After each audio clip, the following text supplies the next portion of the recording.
Hi guys, it's Romina. Welcome back to my channel. For today's video, we're gonna do some layer stamping. If you're not familiar with this technique, it's very similar to making a pizza, where you put all the ingredients one on top of each other to get a final result.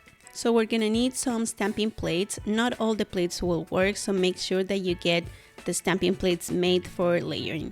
There's some brands that will help you a little bit, put in some arrows just to show you which step is first. Other brands will provide a template in drawings so you know all the steps to get the final result. So my first tip will be to work with a rectangular stamper. Most of the full nail patterns that come in the plates are in this form of a rectangle, so it will be easier to know where the center is, and it will help you with the placement. My second tip will be to put a sticker on the upper part of your stamper. You can even write up just to make sure that you always come back to the position that you should be aligning the design. Sometimes you turn around the stamper or you clean it up a little bit and then you forget which part is up. For my first example, I'm gonna do a super easy plaid design. This has only two parts. We have the left side. Just make sure to stamp straight down on your tips or on your nails, and then we have a little arrow that's going to show you the part that's next.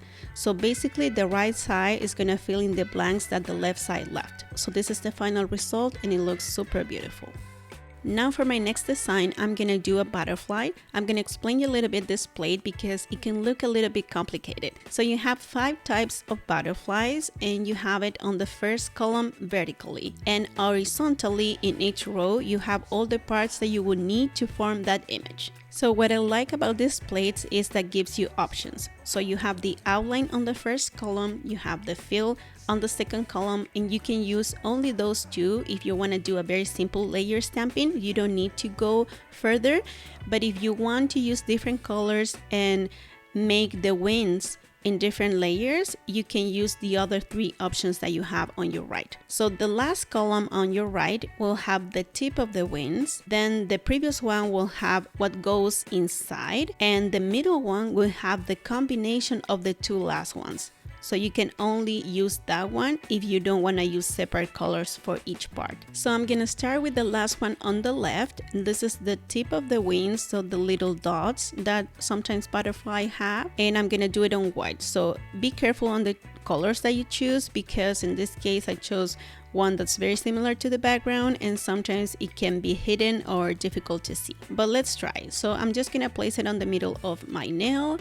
And here we have it. It doesn't look like anything yet. So now I'm gonna go to the previous one, which is what's going inside this part. So it's not gonna be on top of what I did, it's gonna be connected to what I did, so it will be inside.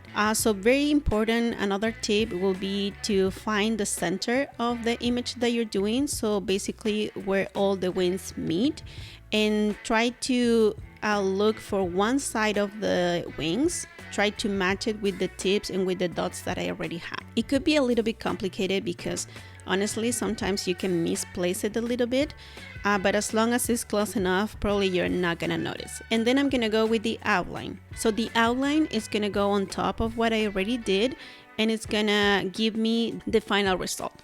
So here I just place the center, the body of the butterfly on the center, and try to match it with where the wings are located. So the dots are a little bit difficult to see because probably the background was a little bit too similar to the white that I used, but here you have it. I still got a good placement. So for my next design, I'm gonna do a Christmas design that has 3 layers to complete this image with mistletoes and candy canes.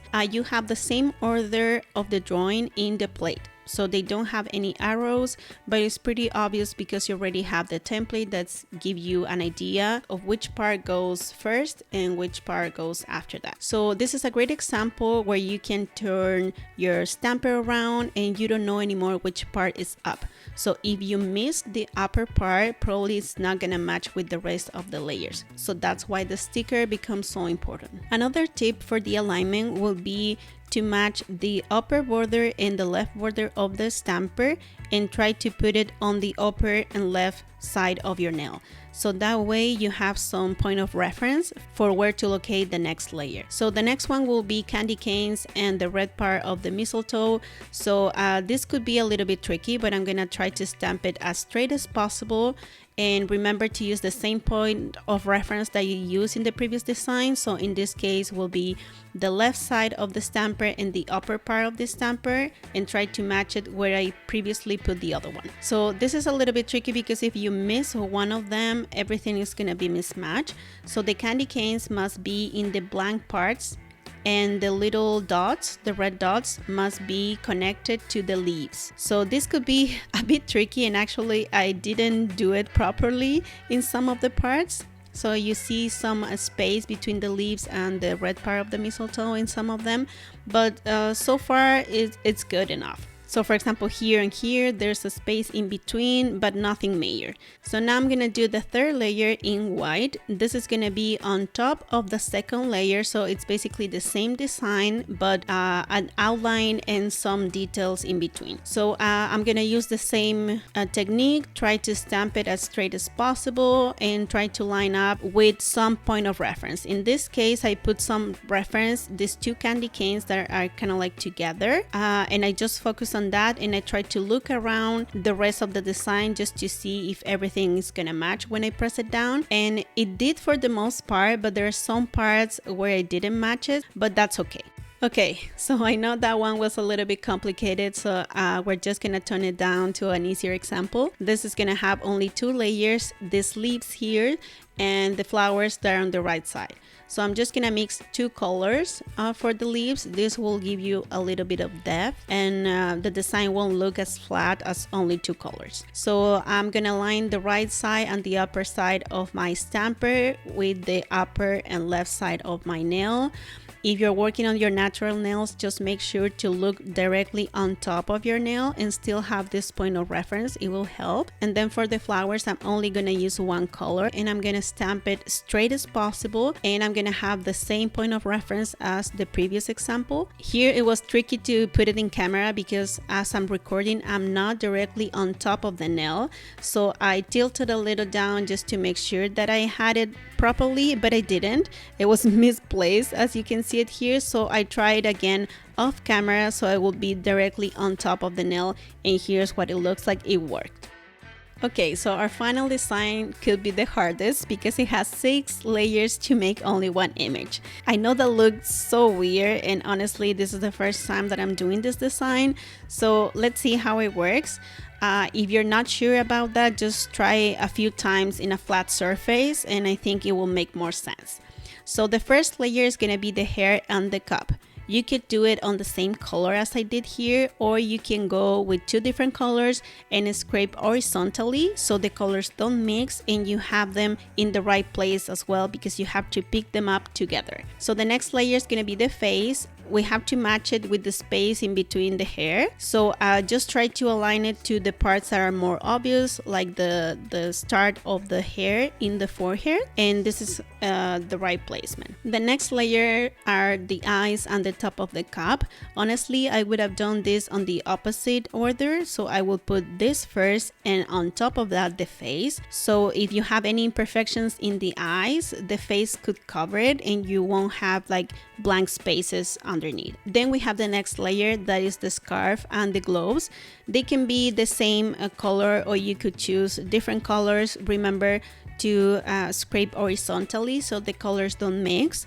That's also an option. Just to be practical, I did it in the same colors so I don't overcomplicate this process. Honestly, it doesn't make any sense now and it looks so weird, but this is one of those moments where you have to trust the process just to see the final result. So here, these leaves of the sweater that she's wearing, so we also have to line them up with the end of the hair and the curvature that has for the gloves. So here, for example, on the left side of the nail, I didn't quite match it, but that's okay because we can cover it up a little bit with the final outline. So here will be the final reveal, so we'll see if it's gonna work. This is gonna make a lot of sense. So what I did here was try to line the upper part of the hair and the bottom part of the gloves. So try to focus on those two different points and just press it down, so I will make sure that it will be on the center, and this is the final result. And I'm actually impressed that it looks so good. I didn't do it perfectly. If you see the scarf, it wasn't perfectly, but all the rest, it's pretty good. Another tip, if your hand shakes a lot, is to place your tip directly on the table and anchor your ring finger on the index of the other hand, and put the middle finger as well on the upper part of the tip, just to give you a lot of grip, and the tip won't move and your hand won't move. Now if you're working on your natural hands, just make sure that it's flat and that your stamper is completely aligned with the nail, and you go up and down just to make sure that all the sides of the stamper touch the nail at the same time. Now I'd like to give you some tips on how to choose your polishes and colors. So first of all, I would recommend you work with stamping polishes because they're more pigmented, they're more opaque, and they're thicker. So when you work in layer stamping, you use only one coat of the polish to create your layer. So this way the color will still pop even if you do a very thin layer. Now if you work with regular polish, they're usually more liquidy. They're meant to be built in 2 to 3 coats. So when you do layer stamping, you're only going to use one coat of that image. You could use several coats, but that's overcomplicating the process. If you're working over a white background, I would recommend you have very vibrant colors on your image. And now if you have a black background, I would recommend you have lighter tones on top so your image can be different from the background. Another tip, if you're working over black background, just make sure that the polishes that you're working with really work over black. So I would do like a run test on a piece of paper, on a silicone mat, and try different polishes and see if they look good. Because if they don't work, probably you're not going to notice the image that's there. Another tip is when you're working on your dominant hand. So you will have to place the layers with your non-dominant hand, right? So in that case, it will be a little bit difficult to put them in the right place. So I will recommend you do a decal. So in a flat surface, either a mat or just a piece of plastic bag, you can put some clear top coat and you can align all the layers on top of that. And when it's dry, you can just cut it and put it on your nail, and that will simplify the process a lot because you will still be doing the layer with your dominant hand. So to be honest, this process has a learning curve. It's not easy to line them up. Once you do it a couple of times, it will become easier. So give it a try. Let me know which design was your favorite, which of the tips that I gave you works best for you. And I hope you guys enjoyed this video. Thank you so much for watching, and I'll see you in the next one. Bye!